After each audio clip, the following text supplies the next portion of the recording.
Hello students, hope आप सब अच्छे होंगे। मैं आपका फ्रेंड मेंटर गाइड नवीन मिश्रा आप सबका एफएमजी क्लासेस में बहुत बहुत स्वागत करता हूं। तो चलिए कंटिन्यू करते हुए क्लास 11th जो हमने नया चैप्टर स्टार्ट किया, नया टॉपिक स्टार्ट किया, सीक्वेंस एंड सीरीज, उसका एक्सरसाइज 9.1 के क्वेश्चन नंबर 6 को करते हैं। लास्ट क्लास में हमने कॉन्सेप्ट समझा था। कॉन्सेप्ट में हमने सीखा था कि सीक्वेंस क्या होता है, सीरीज क्या होता है, फाइनाइट सीरीज क्या होता है, इनफाइनाइट सीरीज क्या होता है, फिबोनाची क्या होता है, हार्मोनिक प्रोग्रेशन जिसमें हम arithmetic progression, geometric progression, harmonic progression, उसके बारे में भी आगे हम सीखेंगे। तो हमने लास्ट क्लास में ये सीखा था कि nth टर्म या फर्स्ट 3 टर्म्स, फर्स्ट 5 टर्म्स कैसे निकालते हैं। उसी पे बेस्ड क्वेश्चन है। चलिए इस क्वेश्चन को करते हैं। इस क्वेश्चन का कहना यह है कि स्टेटमेंट ये है कि आप पहले ये एक एक्सप्रेशन दिया हुआ है, इस एक्सप्रेशन से आप फर्स्ट 5 टर्म्स पता करें कि इस एक्सप्रेशन के साथ फर्स्ट 5 टर्म्स क्या क्या आ सकते हैं। तो चलिए स्टार्ट करते हैं। ये एक्सप्रेशन हमारे पास है an is equals to n into N square plus 5/4। ठीक है, यहाँ पे n क्या है, n और ये पूरे टर्म के बीच क्या है, अगर कुछ नहीं है तो मल्टीपल कर सकेंगे। ठीक है, तो चलिए अब देखते हैं। अगर हम n का वैल्यू हमेशा जो n है, स्मॉल n, वो बिलोंग करेगा किससे, कैपिटल n से। कैपिटल n मतलब नेचुरल नंबर, और नेचुरल नंबर कहां से स्टार्ट होता है, 1 2 3 4 डॉट डॉट डॉट। जीरो से क्या स्टार्ट होता था, 0 1 2 होल नंबर।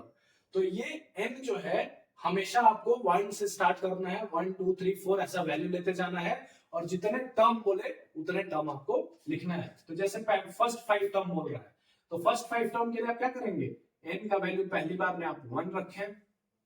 ठीक है, n belongs to natural number और पहला जो नंबर है 1 है। तो n का वैल्यू जब 1 आप रखेंगे तो आपको जो एक्सप्रेशन मिलेगा वो a, n के जगह पे 1 रखना है, जहां जहां n है वहां पे 1 रखिए। तो 1 इंटू ये ब्रैकेट में जो n स्क्वायर मतलब 1 का square plus 5 as it is रहेगा और डिवाइडेड बाई 4। ठीक है, तो इस एक्सप्रेशन से जब आप सॉल्व कर रहे हैं तो 1 का स्क्वायर मतलब 1 प्लस 5, 1 प्लस 5 6, 6/4। सो 1 इंटू 6/4। तो इसको आप छोटा भी टर्म में ले सकते हैं। तो 1 इंटू 3/2 का क्या मतलब हुआ, यहाँ पे क्या है, कुछ नहीं है तो इंटू है। तो 1 इंटू 3/2 मतलब 3/2। जो पहला टर्म आया वो क्या आया, 3/2। चलिए वैसे ही जब हम दूसरा टर्म निकालेंगे तो n का वैल्यू क्या रखेंगे, 2 रखेंगे। तो यहाँ पे भी जब एक्सप्रेशन क्या हो जाएगा, n के जगह में हमें क्या रखना है, 2। तो जहां जहां n है वहां वहां आप क्या कीजिए, 2 रख दीजिए। ठीक है, और 2 रखने के बाद इसे सॉल्व कीजिए। तो 2 2 जब 2 स्क्वायर मतलब 4, 4 प्लस 5 9, 9/4, और यहाँ भी 2 एक है। तो इस 2 को आप इसके साथ कैंसिल आउट भी कर सकते हैं 2 टाइम्स में। तो 4 plus 5 9 divided by 2। Next term क्या आ गया आपका, 9/2। फर्स्ट टर्म आया 3/2, नेक्स्ट टर्म आया 9/2। अब थर्ड टर्म अगर निकालना होगा तो आप क्या करेंगे, n के जगह 3 रखेंगे। तो अब क्या हो जाएगा वैल्यू आपका, थर्ड टर्म। a3 का मतलब होगा थर्ड टर्म।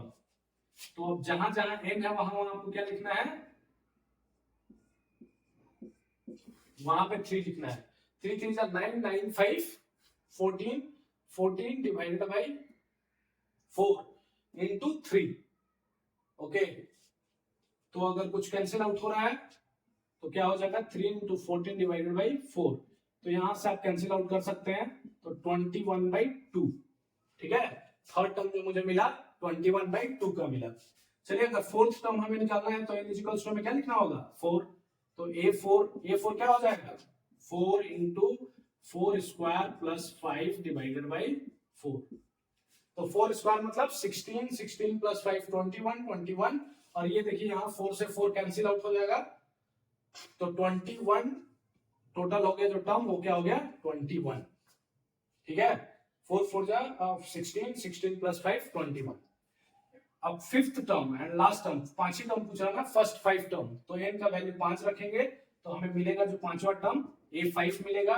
अब n के जगह आपको क्या लिखना है, 5 लिखना है।